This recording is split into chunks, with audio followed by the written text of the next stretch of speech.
उसी मार्ग पर हमेशा चले। और ऐसे तो आप हमेशा क्लास में मतलब गाइड करते रहे हैं, लेकिन आज थोड़ा अलग विशेष तरह का कार्यक्रम है, इसलिए सबसे आग्रह है कि कुछ सर हम लोग का गाइड कीजिए।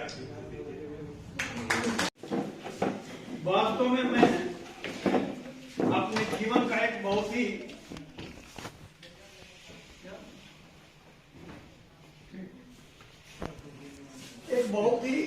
उत्साहवर्धक स्थिति में अपने को महसूस कर रहे हैं। और इसके पीछे कुछ तो बाई चांस वो अल्लाह मेहरबान तो गधा पहलवान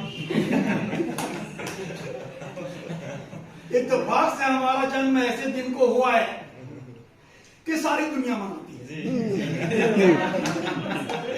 तो इसलिए ये जो है एक विशेष उपलब्धि है।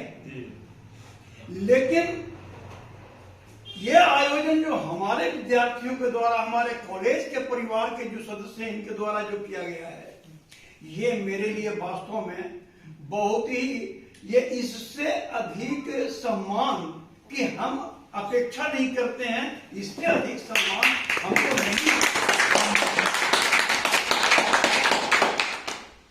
जब हमारे महाविद्यालय के जो सदस्य हैं और जो हमारे विद्यार्थी हैं, उनके दिल में मेरा इतना स्थान है, तो मुझे यह महसूस हो रहा है कि हमारा जीवन जो है एक शिक्षक के रूप में निश्चित तौर पे सफल हो गया है। क्योंकि कोई शिक्षक तब सफल कहलाता है जबकि उसकी छवि उसके विद्यार्थियों के अंदर में युग युगांतर तक पड़ी रहे और वो उसके चाहने वाले लोग हों, और हमारे चाहने वाले आप लोग हैं। इसलिए मैं मुक्त कंठ से मैं सबसे पहले तो भूरी भूरी आपकी प्रशंसा करता हूं और आभार व्यक्त करता हूं कि आप इस मन से इतना प्यार करते हैं। अब रह गई बात कि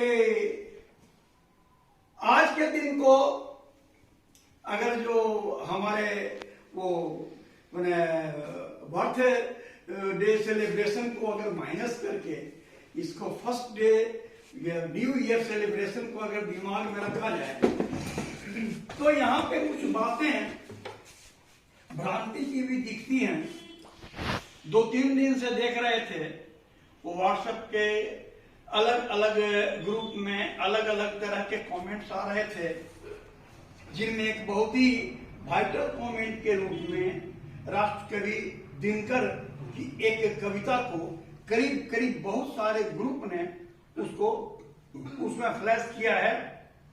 उसका आशय था कि ये नववर्ष हमारा नहीं है। हालांकि कुछ हिसाब से अगर देखा जाए तो उनका कहना भी गलत नहीं हो सकता है, लेकिन हम लोग लॉजिक पढ़ चुके हैं। इंडक्टिव एंड डिडक्टिव लॉजिक जो है हमारा कोर्स में रहा है, और लॉजिक का बेस ही है कि it is the science of reasoning. और रीजनिंग के साइंस में एक बात महत्वपूर्ण है कि किसी भी परिप्रेक्ष्य को या किसी भी एस्पेक्ट को देखने का आपका जो नजरिया है, महत्व उसी का है। जैसे बहुत पहले से ये सुनते आए होंगे कि एक गिलास में अगर पानी आधा भरा हुआ हो तो दो आदमी का दो ओपिनियन हो सकता है। एक आदमी कहता है कि गिलास आधी भरी हुई है और एक आदमी कहता है गिलास आधी खाली है। दोनों का ही ओपिनियन सही है। गिलास आधी भरी हुई है, ये बात भी सही है, आधी खाली है, ये भी बात सही है।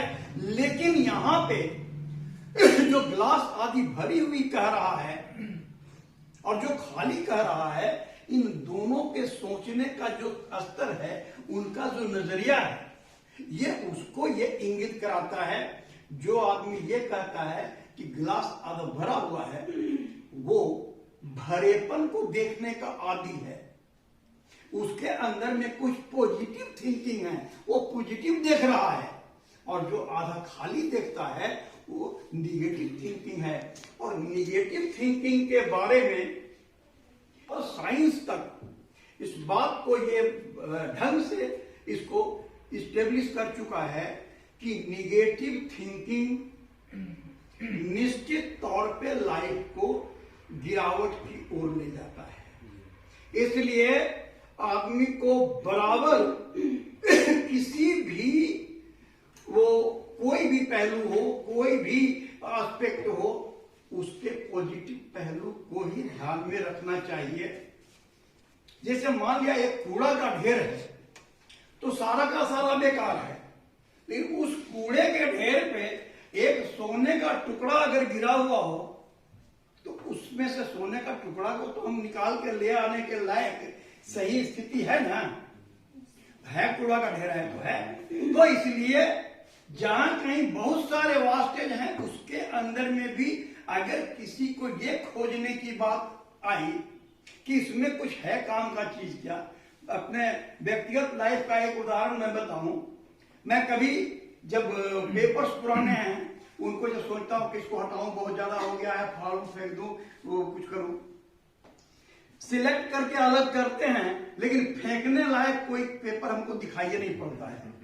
हमको लगता है कि पता नहीं कौन सा पेपर कब कामयाब हो जाए, और परिणाम हुआ कि बहुत सारा पेपर जो है जिसको कि अपेरेंटली जो रद्दी समझा जाता है वो अभी भी है। और इत्तेफाक है कि कभी ऐसा भी हुआ है कि उसी रद्दी में से एक तो उदाहरण स्पष्ट है कि एक लड़का अपने कॉलेज का वो श्रीगंगानगर का, उसकी जिंदगी बन गई।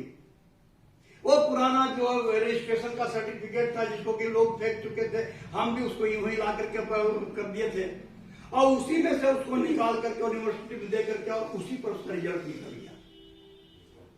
तो मेरे कहने का ये जस्ट एग्जाम्पल कि किसी भी चीज में पॉजिटिविटी ढूंढने का जो मैंने आपका अपना जो नजरिया है ये एक सही नजरिया है, उस ढंग से सोचना चाहिए। तो यहां इस संदर्भ में अब ये क्यों उपयुक्त है जो हम कहे, हमारा अपना जो देश है ये बहुत विविधताओं का देश है, और यहाँ के लोग जो हैं हिंदुस्तान के बड़े मनमौजी, बड़े मौजी किस्म के, बहुत ही शौकीन किस्म के लोग रहे हैं। खाओ पियो मस्त रहो, ये जो है हिंदुस्तान की एक बेसिक इंस्पायरेशन है। हिंदुस्तान के लोग काम करते करते मर जाओ, काम करते करते मर जाओ, ये भावना भी है, लेकिन इस भावना को प्रश्रय नहीं देता है। यहाँ के लोग जो हैं वो मौज मने वो मस्त मौला टाइप के आदमी हैं, और उसी का परिणाम हुआ चूंकि अपना देश जो है एक कृषि प्रधान देश है, और कृषि प्रधान देश होने के चलते अब हुआ क्या कि प्रत्येक बार हर मौके को सेलिब्रेट करने की आदमी को आदत पड़ गई। अब ये 14 तारीख आएगा संक्रांति, ये 14 तारीख को पहला बार चूड़ा जो है धान का आएगा घर में। अब उस चूड़ा को यूं ही हम नहीं खाते हैं, हम उसको सेलिब्रेट करते हैं कि नया अन्न आया है घर में, भगवान को चढ़ाओ और एक उत्सव मनाओ। ये होली आएगा, नया गेहूं आया है, पुआ बनना एक महत्वपूर्ण चीज होली में है, बहुत स्वादिष्ट है, ऐसी बात नहीं है। वो इसलिए महत्वपूर्ण है कि उस नए गेहूं से पुआ तो बनना है, उस नए गेहूं को हम सेलिब्रेट कर रहे हैं। तो हमारे देश में प्रत्येक एक भी ऐसा मौका हम लोग नहीं छोड़ते हैं जिसमें से कि हम खुशी निकाल सकें। हर मौके को बजाते हैं, हर का इस्तेमाल करते हैं, उपयोग करते हैं। और इसी के सिलसिले में अब मान लिया कि यह 9 वर्ष ईसाई क्रिश्चियन कैलेंडर के अनुसार था, अरे किसी के अनुसार था, एक खुशी का माहौल तो लेके आया था ना। हम लोगों ने उसको अडॉप्ट कर लिया कि चलो यही बहाने हम खुशी मनाएंगे, अंग्रेज का नया साल, चलो खुशी मनाओ। क्या फर्क पड़ता है? क्या फर्क पड़ता है? अंग्रेज का नया साल है, खुशी मनाओ। अब तुम ये जो मैंने दिनकर जी की बात जो कही, उस चीज को लोगों ने कोट किया जरूर, लेकिन माफ करना इस चीज को अगर जो ढंग से देखोगे तो समझ में बात आएगी कि उनकी वो कविता लिखने के पीछे जो इंस्पायरेशन था वो उस समय की परिस्थिति थी। जिस वक्त उन्होंने वो कविता लिखी उस वक्त हिंदुस्तान गुलाम था, और एक जो है गुलाम की मानसिकता के ऊपर एक जो उसके ऊपर उपनिवेशवाद जो था उसका ये चोट बोल रहा था कि ये उस व्यक्ति का खुशी का मौका है जो कि हमको गुलाम बनाए हुए है। आज के दिन हम उसके गुलाम नहीं हैं। आज के दिन वो हमको बराबर का सम्मान दे रहा है, चाहे परिस्थिति जैसे बदल गई हो। तो भाई सबसे पहला हार्ट का ऑपरेशन एक अमेरिकन ने किया। आज हार्ट का ऑपरेशन हम नहीं करते हैं कि अमेरिकन किया है हम ना करेंगे, हम उसका फायदा नहीं उठावेंगे, हम अमेरिका जाकर के इलाज करा करके जिंदा नहीं होवेंगे, नहीं करते हैं। आज के समय में तो ऐसा है कि सारी दुनिया जो है वो एकदम इतनी छोटी हो गई है कि हम अभी यहां से अगर जो प्लेन पे चढ़े तो शाम को अमेरिका में जाके हम उतर जाते हैं 8 घंटा। तो कहने का मतलब यह है कि इस तरह के कोई भी मौके को इस ढंग से देखो। अगर उस ढंग से देखते हो अंग्रेजों का है हम क्यों मनाएंगे, तो तुम्हारे मन में गुस्सा आएगा, याद पड़ेगा वो अंग्रेज का जमाना, वो जालियांवाला बाग याद आएगा। और अगर जो इस रूप में देखोगे तो तुमको याद पड़ेगा डेविडसन, कि जिन्होंने मेडिकल साइंस में क्रांति कर दी। और वही डेविडसन को तुम पढ़ रहे हो और पढ़ करके और डॉक्टर बन रहे हो और मेडिकल की समझ तुम्हारी आ रही है। तो हम किस रूप में इसको लेते हैं इस पे डिपेंड करता है। और इसको कहा ना कि सोच अपनी बनाओ। अभी वो ब्रजेश हमसे आग्रह किया कि कुछ प्रैक्टिकल लाइफ के कुछ बात जो है टिप्स के रूप में आप हमको बताइए। निश्चित तौर पर प्रैक्टिकल लाइफ के टिप्स जो होते हैं, मेडिकल साइंस में तो एवरीथिंग इज प्रैक्टिकल, या हर चीज 2 जोड़ 2 बराबर 4 है, उसमें कहीं कोई कंफ्यूजन नहीं है। जैसे इसी बात को अगर हम रोज रोज एक नया 2-4 दिन 5 दिन 10 दिन पर एक हम उत्सव मना लेते हैं, तो वो सब मिला करके है। अभी बैसाख में बंगाल का 9 वर्ष होगा, तो अभी बैसाखी जो होगी तो पंजाबियों का वो होगा, और हम सबका उठाते हैं लाभ, सबका इंटरेस्ट उठाते हैं। तो कैसे अपने को बराबर इस तरह के आयोजनों से चार्ज करते रहते हैं। एक सिंपल सी बात देखो, हम लोग सेविंग करते हैं। अगर 10 दिन की बढ़ी हुई दाढ़ी रहे तो कोई बहुत बड़ा फर्क नहीं पड़ेगा। हमारे वो जो मानसिक स्तर है उसमें कोई फर्क नहीं पड़ेगा। जितनी बात अभी याद है हमको उस समय भी उतनी बात याद रहेगी। लेकिन हम अल्टरनेट डे सेविंग करते हैं। मिलिट्री में, मेडिकल साइंस में, इन सभी जगह में सेविंग का एक महत्व दिया गया है। क्यों? कि गौर करो कि जिस दिन तुम सेविंग कर लेते हो उस वक्त तुम अपने को कुछ ज्यादा ही फ्रेश महसूस करते हो, कुछ ज्यादा ही अपने को स्मार्ट महसूस करते हो। A little bit more smartness comes into your on the all surrounding. और उस वक्त कोई भी काम करते हो तो तुम्हारी जो अंदर की जो क्षमता जो है वो ज्यादा इंस्पायरेशन के साथ, ज्यादा जोर के साथ लगती है। क्या इस चीज को महसूस किया हो? जी सर। 10 दिन की बढ़ी हुई दाढ़ी रहे, मानसिकता ही तुम्हारी बुझी हुई रहेगी। तो जैसे दाढ़ी बनाना जो है अपने को चार्ज करने का एक तरीका है, वैसे ही इस तरह के आयोजन का करना भी अपने को चार्ज करने का तरीका है। और इसलिए हम चाहे माँ की जय हो या मौसी की जय हो, माँ भी रोटी खिलाएगी तो पेट में जाएगा, मौसी खिलाएगी तो भी पेट में जाएगा, दोनों की जय जयकार करो, रोटी खाते रहो।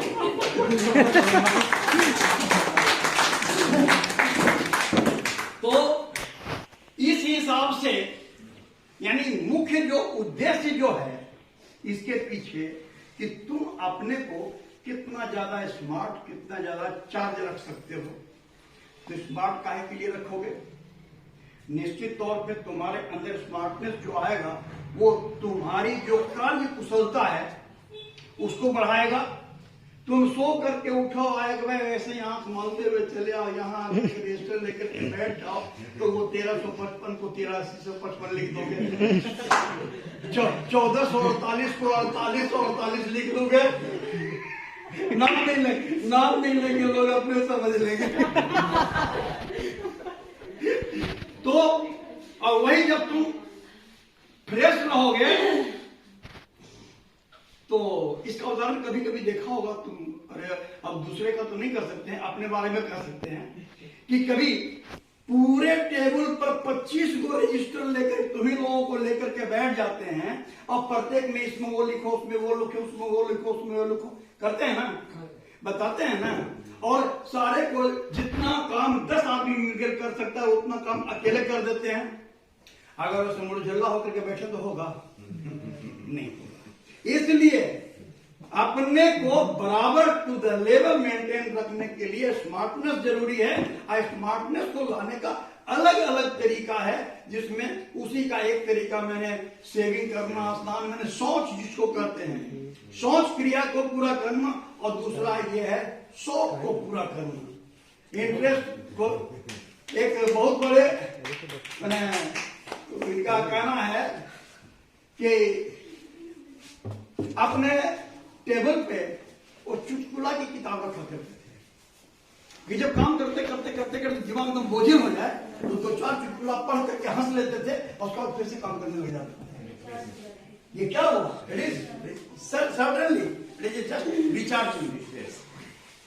तो ये सारा कुछ करने का जो हमने जो 2 फैकल्टी को खास करके जो कोट किया, एक मिलिट्री और एक मेडिकल साइंस, वास्तव में इस 2 क्षेत्र में स्मार्टनेस की बहुत ज्यादा जरूरत है। क्या है कि यहां पे जस्ट तुम्हारा है ना बना failure once failure forever, ये बात मिलिट्री में भी है और तुम में भी है। एक दुश्मन पार कर रहा है, तुम्हारे सोचते ना सोचते अगर वो 1 मीटर आगे बढ़ गया तो छुप गया, तुम नहीं मार पाए, ये फेलियर हो गया। एक रोग को तुम देख रहे हो रोगी को, और सोचते सोचते एक सिम्टम नहीं तुम उस समय कर पाए, परिणाम हुआ कि दवा तुम नहीं चुन पाए। अब वो जो है इतना दूर चला जाएगा कि फिर दोबारा वो नहीं पकड़ाएगा। डॉक्टर की गलती जो है ना, उसका फिर कोई परिमार्जन नहीं है। तुम एक बार गलत कर दिए तो सब दिन के लिए गलत हो गया।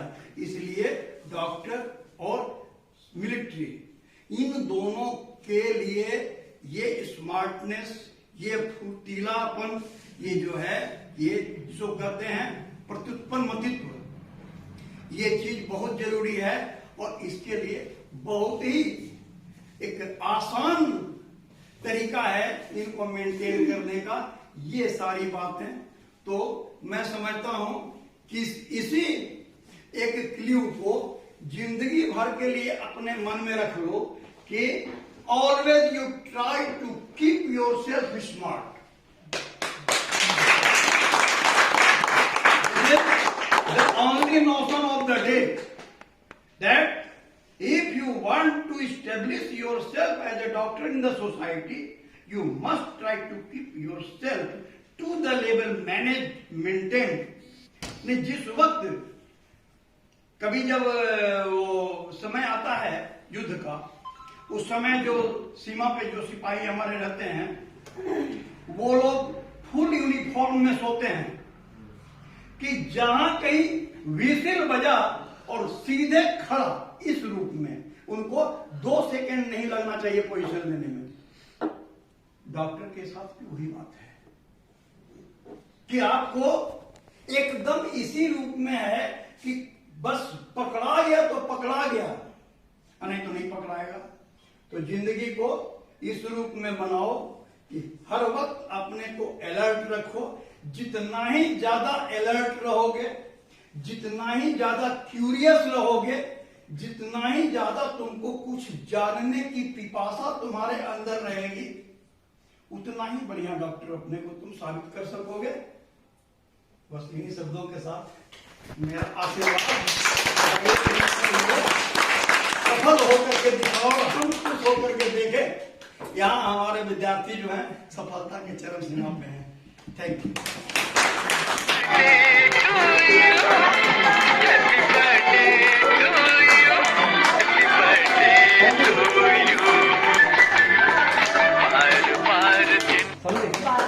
बार बार दिन ये